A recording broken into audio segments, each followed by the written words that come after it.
2026 is going to be an awesome year. We got some pretty cool stuff coming up. First off, we got Foundations of Recovery. This is our flagship program. We're starting it in January. This is for anyone, man, woman, or couple who wants to come and reclaim their heart from shame, trauma, and betrayal. We start off with an education on all sorts of principles, give you the common language. We feed you from a fire hose in terms of all things recovery. It is such a great start to recovery. And we get at the roots of things, Tyler. This isn't like any other program. Like, this is our healing journey in process, and Foundations is where we begin. If you look at the value that you're getting there to kick off a good recovery with all of the right education, all of the right language, and a team to get you started while also being directed by Brannon and myself through the whole process, what a deal. So if you're interested, if you're struggling, if you've been wanting to do something for a long time, jump into this. This only comes around every so often, and we would love to have you there. Click the link in the description to sign up for it. And to make it even sweeter, we're also including a raffle for a free pass to the Radiant Dawn retreat. Anyone who signs up for Foundations will be added to the raffle for that free Radiant Dawn pass. If you're a man and you sign up for Foundations, your name still gets entered, and you can give that pass away if you win it to any woman that you want to. So what you're saying, Tyler, is if you sign up and participate in Foundations, you could possibly go to Radiant Dawn for free? That's exactly what I'm saying, which is crazy because Foundations by itself is already an insane value. Man, I sound so salesy. But it actually is awesome. So come to Foundations. And even if you don't come to Foundations, sign up for Radiant Dawn. It's beyond therapy, the best healing experiences that you can have. Click the link below and come join us. I'm having a hard time connecting to the recovery community. What should I do? Welcome to the Real Talk Recovery Podcast with the Therapy Brothers. We're brothers, we're therapists, and we know recovery. Bring your stories, your questions, your successes with real recovery.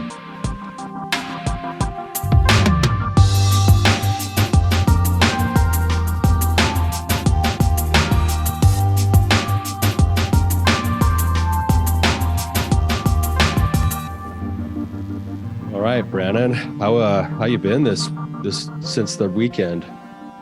Dude, it just spent the weekend with you and our brothers and our dad, and it was just awesome. It was really good, man. It was so good to hang out with the boys, and we're getting ready to send dad and mom off on a church mission for 18 months. So we decided to do a boys trip, and I'm still recovering from all of the really unhealthy food that we ate over the weekend. What are you talking about? Yeah, we need to get into recovery. Basically, yeah, it's like we decided to do one last hurrah. So what we did is we went to all of the different places that Dad used to take us as children, and we went way overboard on every place we went to. So yeah, I think I gained a few pounds. I got to hit the treadmill today for sure. Yeah, but it was a lot of fun. It was fun, man. It was fun. Yeah, good time. So, hey, you got a review for us? Yeah, we got a new review come in. We've actually had a couple of them come in, but this one I wanted to read online, and then we'll get into our guest here. But it was a shout out to one of our past guests on the show, so I wanted to read it. It says, "Awesome, highly recommend." It says, "Rochelle, while I was listening to your episode, I felt so strongly that I wanted to talk to you and give you a hug. So I hope that you see this. I hear you and your frustration when you talked about everything being about your husband and him getting all the support. I hear your desire to be chosen and loved. Thank you for sharing your pain and vulnerability with us. I just wanted to share with you that there are hundreds of women who relate and feel for you. I want you to know that you are chosen. God has chosen you, and he loves you. I hope you know that and can choose yourself. Don't give up. You're in the right place." That's awesome. Yeah, I love those kinds of reviews. Thank you for reaching out and sharing that. And I do hope Rochelle is listening.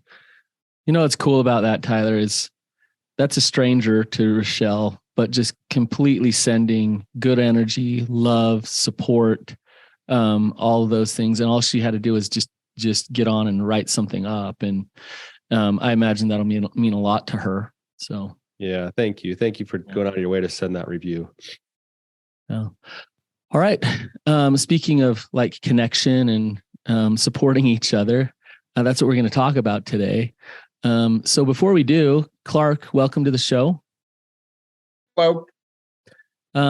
If you could just give us a little bit of context to some of the struggles that you're having, and we'll get into it from there.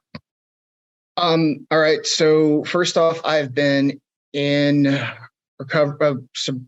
sobriety recovery for almost over 19 months, looking toward 2 years. It will be 2 years this July.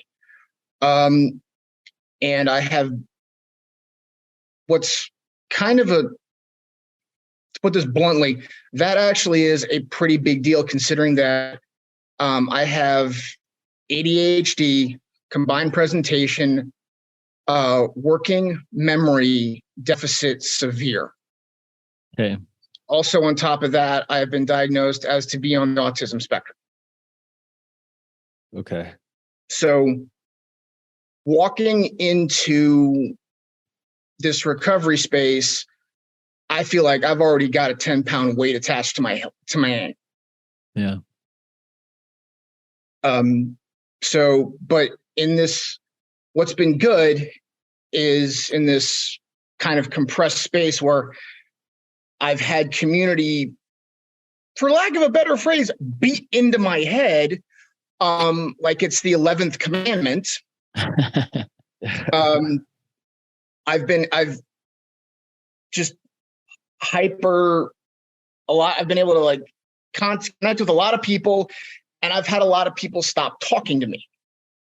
Like, and I've also been involved with 3 different recovery spaces, Sex Addicts Anonymous, Celebrate Recovery, working off of an offshoot of Dr. Doug Weiss's ministry called Freedom Groups. Mm-hmm. All 3 have either I felt like I was completely rejected, or I was so out of place that it was uncomfortable. And so I really didn't really connect with anybody. So that's been. But you tried to. I tried. I mean, I tried. My most recent experience, yes, I gave it my absolute. I was honest. I was vulnerable. I did everything that I thought I was supposed to do in those meetings, with sharing what was on my mind, how I was feeling. I did it all. And just every person I tried to connect with, or the people in the groups, just fell flat. We'd connect 2-3 times. I'd reach out via text message because I don't work well with phone calls. I like text messages better. So that way I can send a concise thought and hopefully receive a concise thought. It's an ADD thing. We like text messages.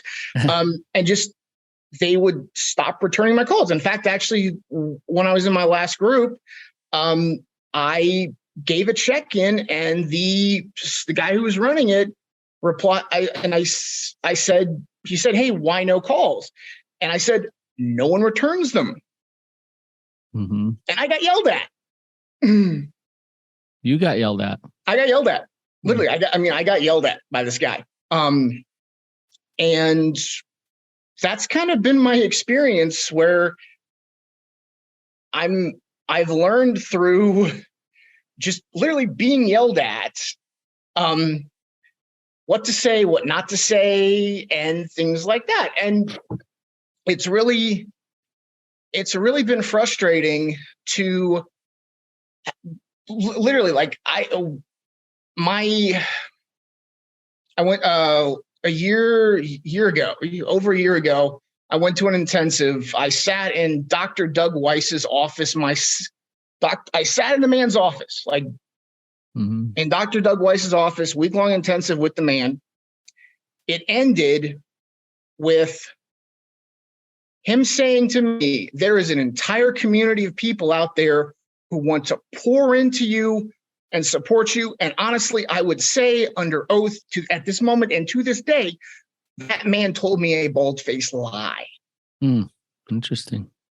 Because that's been your experience has been different than what he said to you. Absolute bipolar opposite. I actually pay for my recovery community right now. Mm-hmm. I pay for a counselor that I've been with for 2 years. And he basically, he's my recovery sponsor. Like, I meet with him 2-3 times a month, and we go over my steps and talk about how recovery's going, stuff that's bugging me. I have one close friend that I talk to once a week. I have another psychiatrist I meet with 2 times a month. And I have like 2 pastors at my church. That is my recovery community at this point. And like I said, I mostly pay for it. Mm-hmm. Yeah. So here I am, and just kind of a mixture of FOMO, fear of missing out, and very deep-seated hurt, frustration, and also a lot of fear, because I feel like that there are a lot of people out in the recovery community who want sobriety, who want to be in recovery, but because they just, for luck of the draw, they have ADHD, they're on the autism spectrum, and they feel like they're fighting the process. They feel like they're constantly fighting the community. Like, I mean, I'm not going to lie. Like, part of the reason why I go to this counselor named Brannon was to basically curate and coach my steps so that they would be palatable, receptible, and understood by my phone group. Because the first time I did step 1, I got yelled at. My step 1 is titled, "We Is My Pain." Like, honestly, like I live my life mostly around the premise of people suck until a person proves me wrong. Mm-hmm. So that's kind of where I'm at. And I'm hoping by reaching out to you guys, you can either give me some groups or communities that are out there that I have no idea of, or you can just give me a little bit of hope. And also, I know this is kind of skirting your guidelines, but this also kind of is my step 12, where I want to share some of my frustration, share what I've experienced with as many people as possible. So that way someone who has ADHD, who has autism, is like, okay, I'm not alone. I'm not garbage. It can be done. And also, just some of the things that I've learned can help you guys when you run into somebody who's neurodivergent.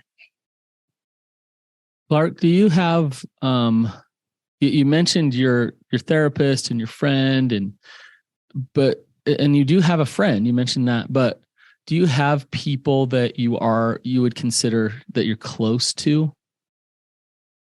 Like your family or just one person? I mean, I'm close to my family. Yeah. We just, yesterday afternoon, I just got back from a week in Williamsburg, Virginia with them. Okay. And you feel like you're close to them? Oh, absolutely. You have a good relationship with them? Mm-hmm. Yeah. Okay. Why would you say you have a good relationship with them? We can talk about almost anything. I like spending time with them. I spend time with them. They've been, up until I got married, my family was my support structure. Okay.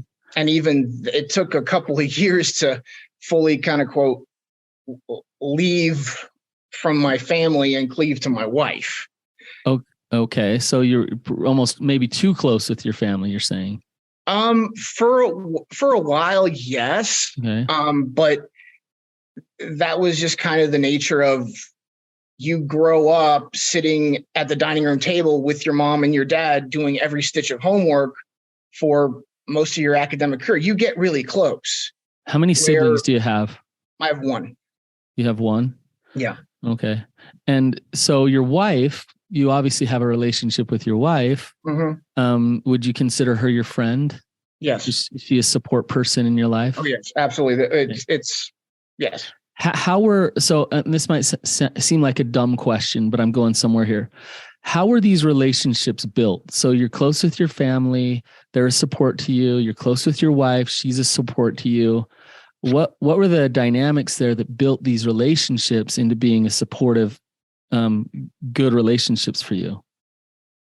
Part of it was time, and part of it was their willingness to support me to some degree. And I do know, I can see where you're going, and it's, yes, I've kind of wondered that maybe I didn't give these groups a big enough chance, but yeah, I mean, that's not totally where I'm going. I actually think the whole system's broken just a little bit. And Tyler, I'd love your thoughts on this.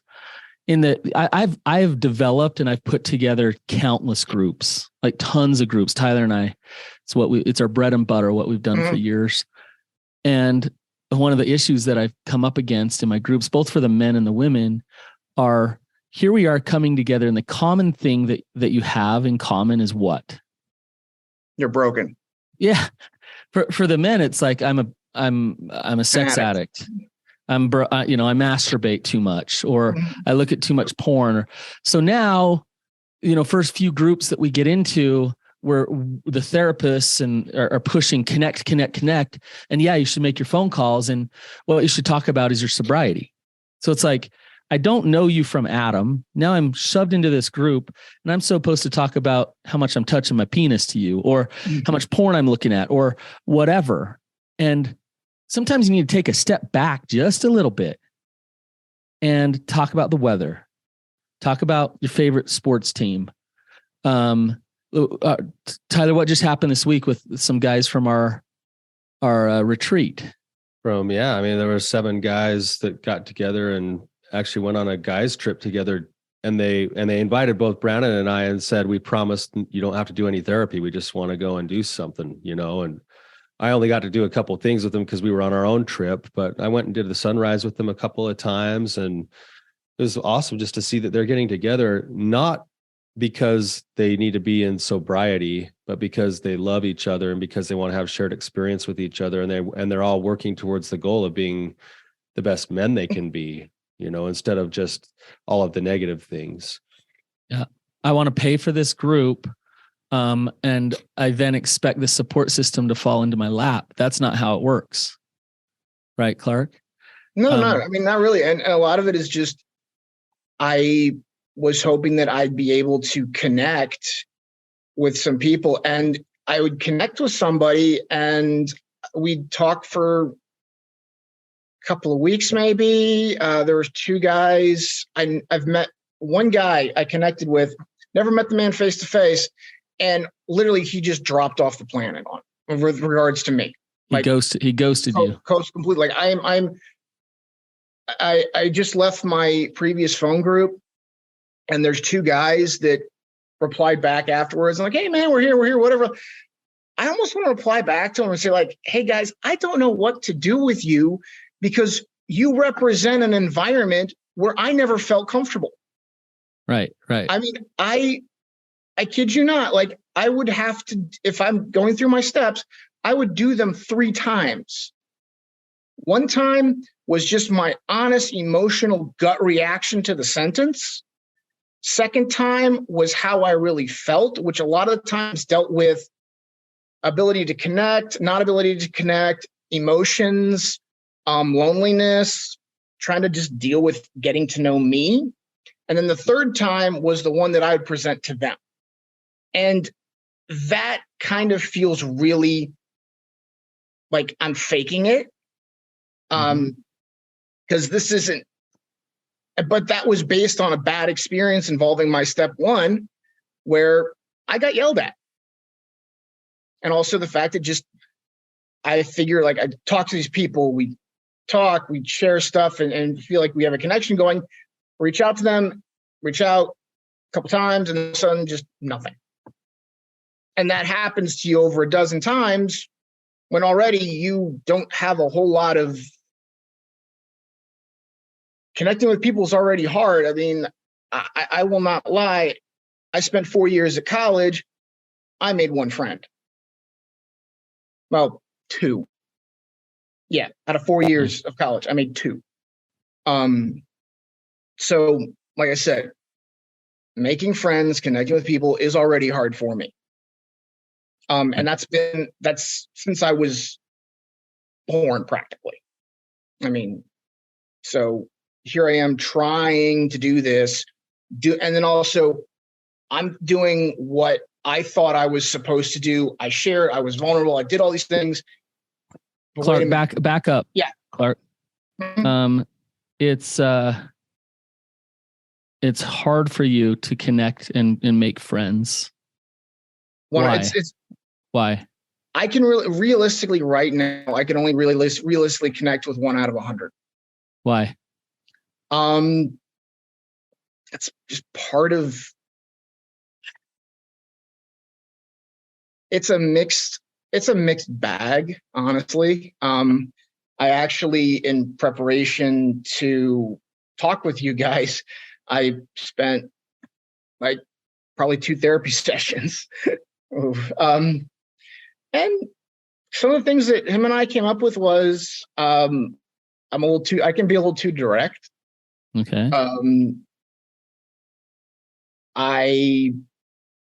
Like I said, it's like I do what I thought I was asked to do, and others people don't like it. I go too deep, too vulnerable, too fast. I like sarcasm and jokes. I don't get sometimes. I'm an intense person. It's just I've spent really my entire adult life in commercial kitchens. I used to my previous 3 jobs, I was running a kitchen. I have some very hard and fast principles that I you don't really want to cross them because it tends to get unpleasant. And part of it is maybe I wasn't ready. Like maybe there was an entire whole work on, I need to work more on myself and work on dealing with loneliness and my just personality quirks before I got into recovery. Like that was mentioned in another podcast I followed. They were talking about like, maybe you're not ready for the recovery community. Clark, I want to stop you for just a second. And I want to give you a huge props for the list that you just listed off, because to me, that's you doing some self-reflection and not just playing the victim. Yeah, there you go. It's not just playing the victim to those people suck. And, I am hearing that some, by the way, but you're also on the other end of it saying to your therapist, is it I? What is it about me? And that list that you listed off, I could see why that would hinder your ability to create real deep connection with people. Right. And so when you look at that list, Clark, and what is within your power to actually address some of those things? Well, that's actually why that's my other therapist, who is a specialist. He's a psychiatrist. Therapist is kind of a good catch-all, but really he's a specialist that deals with autism, ADHD. He's more of a therapist / education specialist. Okay. So that's been helpful. And we talk about a lot of how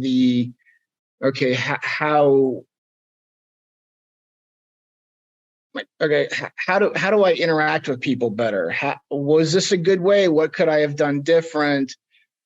Just dealing with the interpersonal stuff, because the thing about it, like I have to say that thing of people suck until a person proves me wrong, just to make myself kind of feel better. Yeah. And then another one I like to say is the way to describe my day-to-day is I'm sitting at a card game and everyone else on the table knows the rules. But when one person gets up, the rules change. But everyone else at the table knows the rules change, but I don't know the rules change. You're getting caught off guard. Yes. Like The rules have just changed on the card game. I'm still playing the same game, but everyone else knows the rules are different. And what do I do? Yeah. And I think I kind of almost want to say that that's kind of the systematic flaw that I've realized in a lot of these recovery spaces is those assumptions that you know the rules of the room and you know the rules of the game walking into the room. And for someone who, okay, I mean, if we're all standing up saying we're going to be there for each other and you're not, that doesn't make me feel good. So that's kind of why I think like a lot of these SAA, cell recovery, there's some unwritten rules. There's some unwritten rules that you're supposed to follow and you're supposed to abide by, but no one tells you to. So you just go in with what it says on the paper and what it says you're supposed to do. You do it, and then wait a minute, I'm not supposed to do this stuff? So that's kind of what I've been butting my head against. Yeah, I get it. I think part of what you're butting your head against is part of what Brannon says is wrong with the system itself. Part of it is the stuff you're currently doing your own personal work on, and somewhere those two things have been kind of coming together. And it's like the more you practice the stuff you're trying to get better at, it almost hurts worse when you get continually rejected because you feel like you're trying, and the more you try, the more the rejection hurts. And then of course it leads to this kind of cynicism of like, people suck. I get that. I wondered if there's, you said actually a lot of things there that you've come to an understanding of, at least inside yourself. And I like that you said them in ways that weren't like self-deprecating or self-judgmental. They were just like, hey, these things might be reasons why people can't connect very well to me, right? To the tune of, you said, 1 out of 100. Mm-hmm. Right. And that is, like I said, the community that I have now, I pay for. Right. So I've been blessed beyond like immensely that I have a very good health insurance where my therapy bills are honestly about what it would cost for me to eat out. Yeah. So that's part of why I want to share some of these things with a wide audience is, hey, I've been blessed by this. So I'm sharing what I've learned by sitting in the office of people this is what they do. Right. And really dug into myself and dug into what's happened to me. Had their educated reflection and them help parse and piece and be like, okay, here's what's really going on. Or here's what I think has been going on.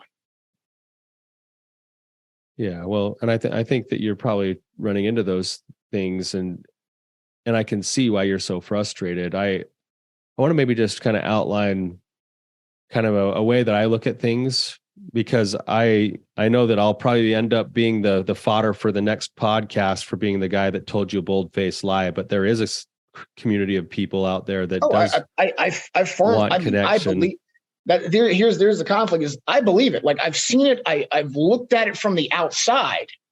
Like it's like I look at it. I see this huge community. I see all the love, the compassion, the camaraderie. I see it all, but it's never in this amount of time and the amount of yes, it's a short amount of time, but I've put forth to me a Herculean amount of effort to do it and do it the way I'm supposed to do it. But yet I still feel like I'm looking at it through a pane of glass. Yeah, I get it. With only like small holes where it's like the voice pokes through, where there's like a hand, like, hey, I'm here, shake my hand. That's all you get. Right. Yeah, I get that. So I want to just kind of outline kind of a broader thing and then tie it into some things you said for a second. Okay. So just hang with me on this for a second. Sure. When people come into my office, one of the things that and Brannon, you can say how you do it if it's any differently. One of the things that I try to instill in them is, yes, they're coming to the group because they have this problem. And that's the thing that sort of binds them together in some ways. And that's okay. Like when we look at ways that people join together, there's a lot of different things, principles that often pull people together and bring them close to each other. And sometimes challenges and struggles are one of those things. Shared experiences are another thing. Intimacy and vulnerability, which is what you've practiced but maybe been burned on before, is another thing. Getting to know people in a deeper, more like intimate level, like as people, as whole people, is another thing that pulls connection together, like really knowing somebody. But all of those things, they take time. And so I look at it like I think this is where I think some people kind of get frustrated, is I view this principle as an ongoing evergreen process that I will do the rest of my life. And other people think, oh, as soon as I find my team, I'm going to have my team. And it's not that way. It's a funnel. And down at the very inside of the funnel, most of us are lucky if we have 2 to 5 people at any given time that we could consider our inner circle. You know, maybe my brother Brannon, I've got a best friend, my wife, maybe a couple other people that I really consider my inner circle. And then there's the next level up, which would be like your best friends, people that know a lot about you, but they don't know it all. And they're not necessarily your inner circle, but you have some intimacy that's deep with them. Then there's your next level up, which is like your acquaintances, people you know, see at church, say hi to, you kind of know a little bit about them, your neighbors. And then you've got your people that you kind of just bump into from time to time at the grocery store or whatever. And then you have the community at large, right? The simple fact is, and this is difficult because of the layers that you have on top of your particular situation, but it doesn't change the fact that these principles are true, is that all of us, if we want a happy, healthy life, not even just a recovery or sobriety, if we want a happy, healthy life, we have to accept the fact that we will be cultivating relationships some relationships to be moving in closer down the funnel at the same time that we might be losing others at any given time. And we have to constantly be navigating how we spend our time and energy in the cultivation of those kinds of relationships. And if at any time we have 2 to 5 people in the inner circle, we're actually getting it pretty good. But to do that, we have to keep cultivating the other parts of the funnel, both letting go of certain relationships and building others, until we have this system as a way of life that allows us to always be having somebody in our circle. Right? I can have a fight with Brannon tomorrow, and maybe he's not in my inner circle for the time being. I'd still have 2 or 3 others, and then I'd have to be cultivating either repairing with Brannon or building a new relationship with somebody else to do that. And so I actually hear you doing some of that work, Clark, but you're frustrated by it because it hasn't delivered. When in reality, back to what you said with what Brannon was asking, you're very close with what it sounds like, your mom, dad, your brother, your wife, your friend, a couple of counselors. And then you even outlined that the way that you've gotten close with your family is because they sat there hour after hour with you doing homework. Like, you went through hell together, you spent time together. Well, those principles are true principles that need to be applied across some of the other relationships that you're also trying to cultivate right now. I mean, that's absolutely valid. And I mean, yeah, you're right. I mean, but what the amusing part is that it wasn't just, it was systematic. Like, it was a pattern. Yeah. That was the thing. It was the pattern. It was almost it's kind of, in my head, it's almost gotten to the point where I'm the butt end of a joke. Right. Because I hear this, I see this, but there's nothing. I mean, I have a friend, he's actually one of he's a family friend. Both of us had similar struggles, and he was able to connect with this exact same SAA group, and I wasn't able to. So, but we literally started going to the group at the exact same time. And I'm like, Okay. Obviously yes, there is when it comes to social things and I have a lot going against me. That's just a given. That's the way God made me. Clark, you do. That's true. And I'm actually glad that you acknowledge that and you see that. And a lot of that's unfair. It's not fair that you have ADHD and autism, and that's not fair. But I see something that I will put this, and I hope this makes it bluntly. You pull up the DSM-5. I have 13 out of the 13 markers. Right. Okay. So, and there's people with ADHD, autism who have deep relationships and good support systems. They have to work at it. They have to find the right people. Yes, that's the hard part. That's the hard part. Yeah. Here's the thing that I'm concerned for you a lot about. It's this isolation game that you're playing where I'm being duped. I'm alone here. I'm isolated. I'm being disregarded. I'm not being accepted. Other people can be, but I don't get to be. And people suck until they don't. What I'm seeing is it's kind of this self-fulfilling prophecy in this paradigm that you're living in. If you're showing up to the table in these recovery groups with that attitude and those feelings, there's this pressure coming from you for them to show up for you and to serve you. There's also the opposite of positive regard and compassion in seeing them, right? I see you as somebody who's going to suck and fail me and hurt me. So let's see if you don't, right? And to me, to be blunt with you, Clark, that you would not be a person that I would want to connect to if I felt that energy from you, right? If I felt the energy of, oh, he's trying to figure out how to love me, how to accept me, how to see me, how to understand why his intensity or his lack of humor or whatever is hard for me, then I would be more prone to sit in developing a relationship with you, right? But when your energy is, what have you done for me lately? Like, how come you're not showing up for me the way you show up for my friend? I knew you were going to do this to me.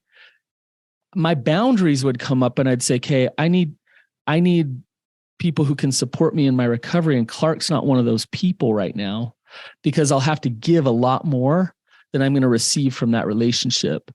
Do you see what I'm saying? Yeah, I mean, that's how exactly I could see some people taking it. And yeah, I can be a lot. There's good news, Clark. There's good news here. I don't want to just leave it at this. There's really, really good news. Tyler, go ahead.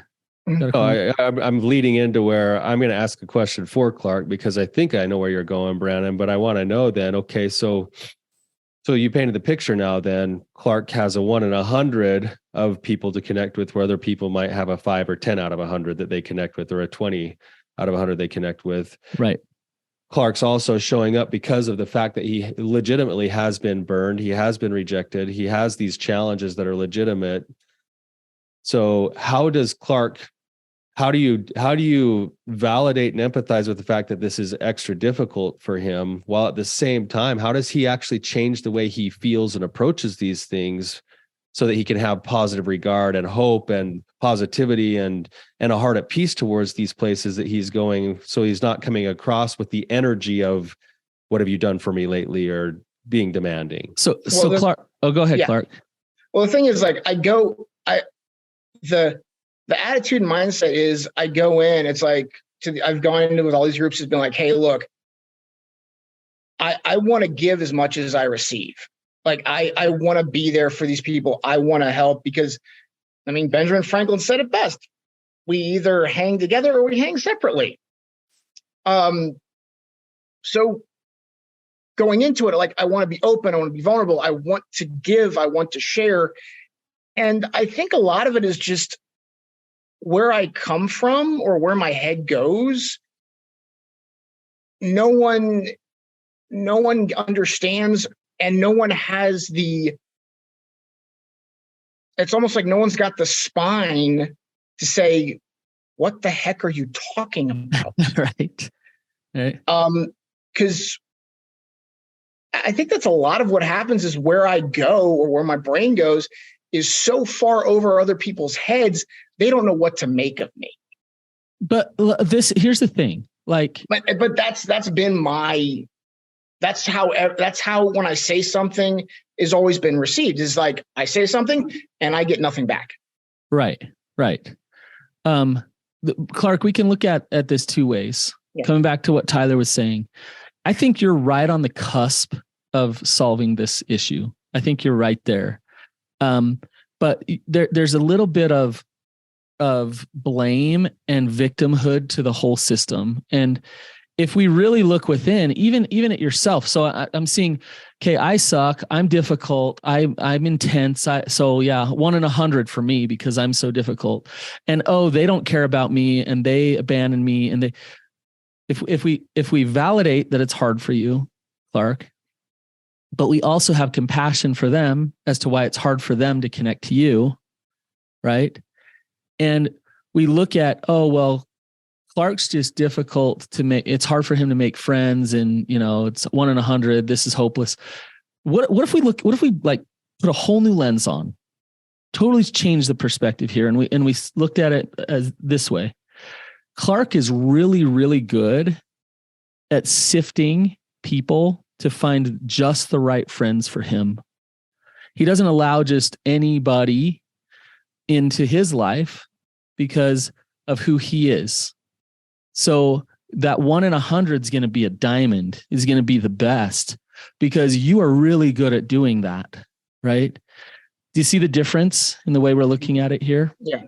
And those 99 that reject you, you know what? They're really good at having boundaries with you and knowing that them being a connection to you in your recovery is not a good thing. That doesn't work. So good for them and good for you. Do you see what I'm saying? Mm-hmm. No victim here. Now, Clark, then you take, okay, what are the things, the feedback of the 99 rejections that I got here? What can I work on? Like what, and what can't I? What is just so innately in me that it's probably not going to shift and change? And then what isn't? Like maybe I can have a softer approach. Maybe I can learn how to listen better. Maybe I can't, whatever it is, right? Yeah. Do you see what I'm saying, Clark? Yeah.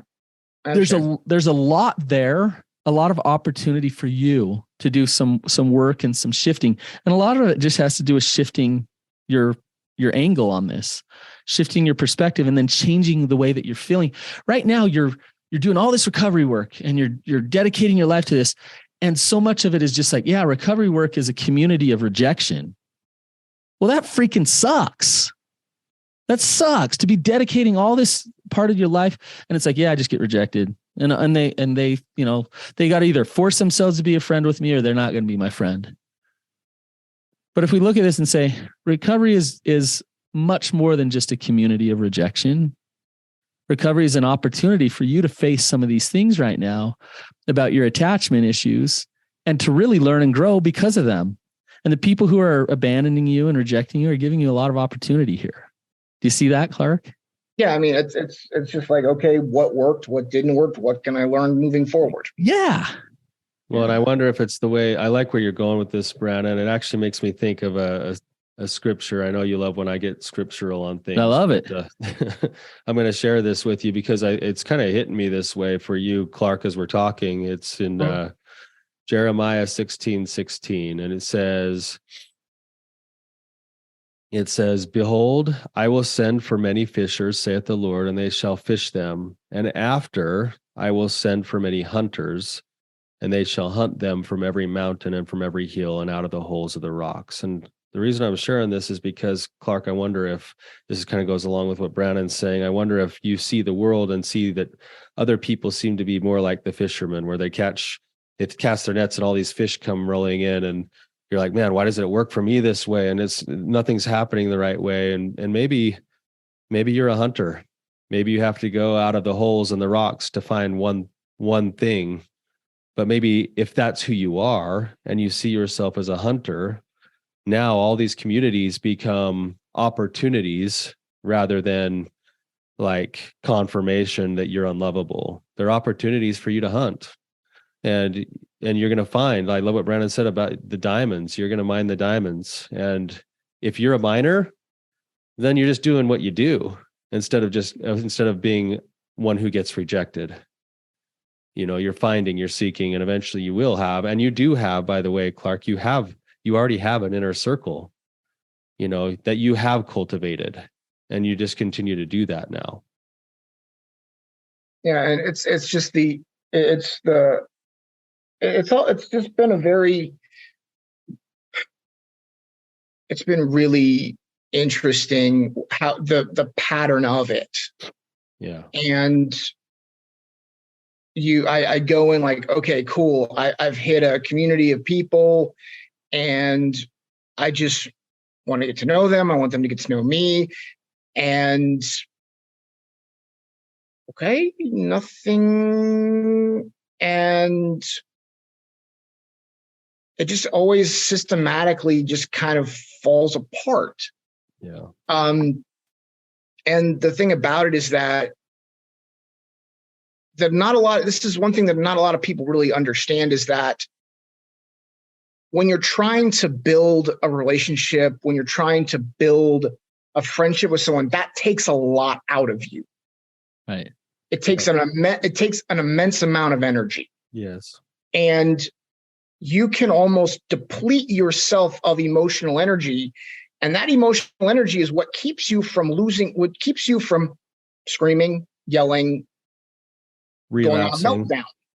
So if you connect out of a 1 of 100, that's 99 times you have to risk your emotional energy, your time, and you risk part of yourself, which I think a lot of coaches and recovery therapists don't quite understand when dealing with people who have ADHD, who have autism, is that the amount of energy I'm going to expend trying to connect with somebody is a lot.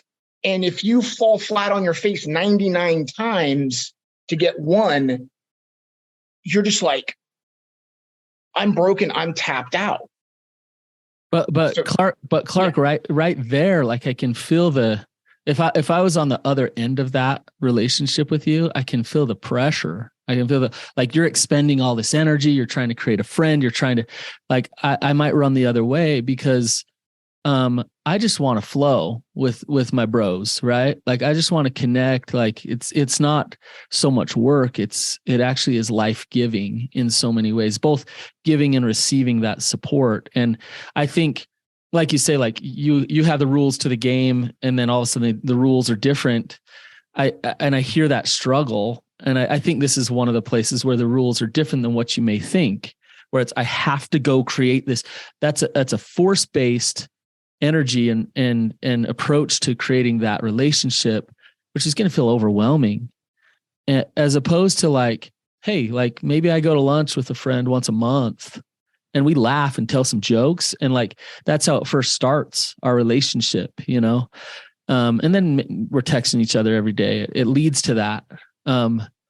But yeah, that would be overwhelming. It'd be overwhelming for me, and it would be overwhelming for you. Right.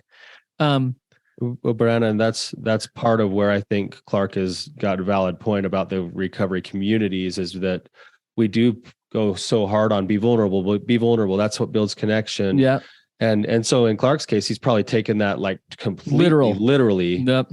And then all of a sudden, nobody can hold what he's given because they haven't been to lunch a couple of times and they haven't gone bowling and Tyler, together. we appreciate guys like Clark. Yeah, I love hey, that. You told me to do this. I'm going to do this. Yeah. And it is broken. He's got a valid point where we need to back up and actually flow into these relationships. Yeah. Those guys on the retreat this weekend, they were telling jokes and they were laughing and they were connecting about their families.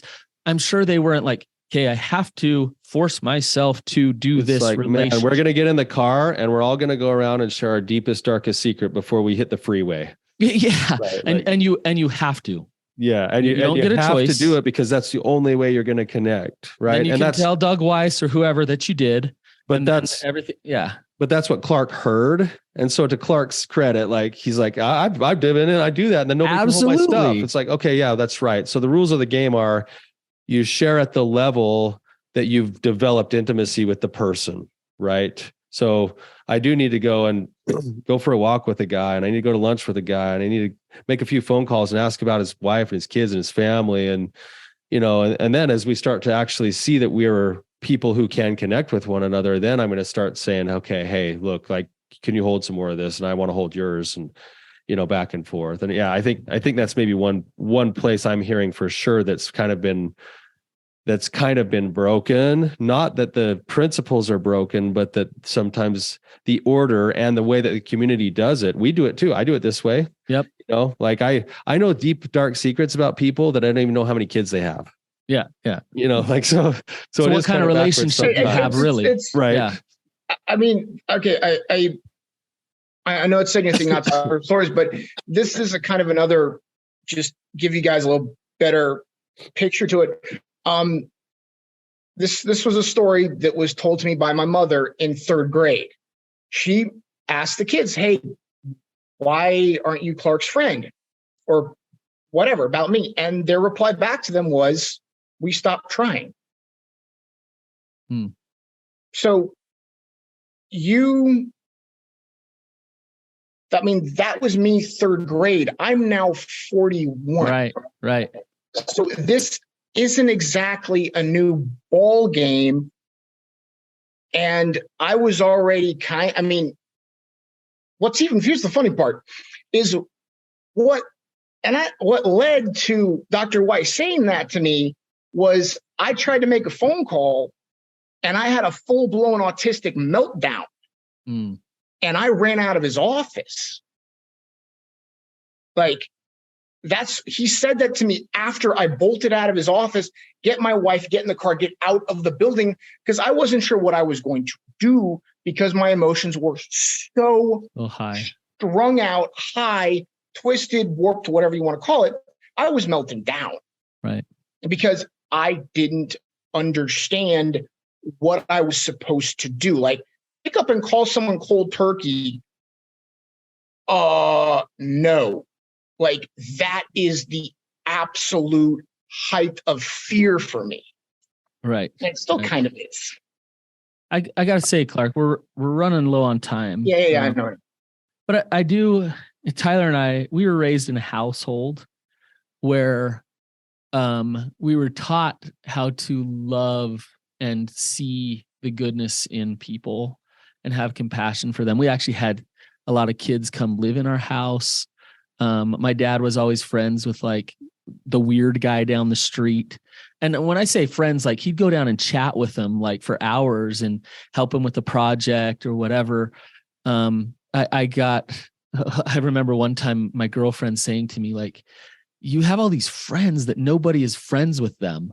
It's just like these people, like, why are you friends with them? And I'm like, I just love them. I see that, like, I see the goodness in people. And Tyler's the same way. Like Tyler, like Clark, you would totally be my boy. Like in another world, another time, I'd totally chill with you. And you would be my friend. And I see the goodness in you and all those things. And the reason I'm telling you this is not to toot our horn, but to let you know that there are people out there. You just got to sift, man. You got to sift. And you also need to take off that lens of people suck. Because nobody sucks. People are in pain. People hurt. People do stupid things. But everybody, for the most part, their heart is somehow good. And if you can shift to at least start to see that and not take so personally why they're rejecting you, that's going to be one of your first steps. And then you'll start to find these people who actually want to get to know you. Actually, you have friends, you have a wife, you can create good relationships. Yeah. You've been able to do that. You just got to sift, right? Yeah, that's what's encouraging to me too, Clark. I know we're out of time, but thank you for coming on and for sharing yourself. And I do hear that you have what it takes because you're already doing it. I just hear that it's really hard for you. And I think what Brannon was going with you is a way to maybe shift your mindset so it shifts your way of being so that you're giving yourself the best option to maybe go from 1 out of 100 to 2 or 5 out of 100. Yeah. And And in the meantime, it's still going to be hard and it's still going to be tough, and you're still doing amazing work for yourself. And the fact is that given all of the things that you're going through, I don't really care so much about sobriety, but 19 months of sobriety, given what you've been going through, especially with a small team, is really phenomenal. And I see that you have what it takes. I see you doing the work. I hear your frustrations, but I also think, especially what Brannon was saying earlier, could continue to help you on your journey. So thank you for bringing yourself today, Clark, and for sharing, man. Yeah. Thanks, guys. Yeah. Thanks, Clark. If this was helpful for you guys, please, we shared that awesome review for Rochelle, and Clark was really vulnerable today. I'm sure he'd appreciate some feedback as well. And share it with anybody that it would be helpful. This was his 12th step, he was saying, and he wants you to share it. He wants to send this message. So yeah, my step 12 is basically make it count. Make it count. So make it count, you guys. So thanks. We'll see you later. Thanks, guys.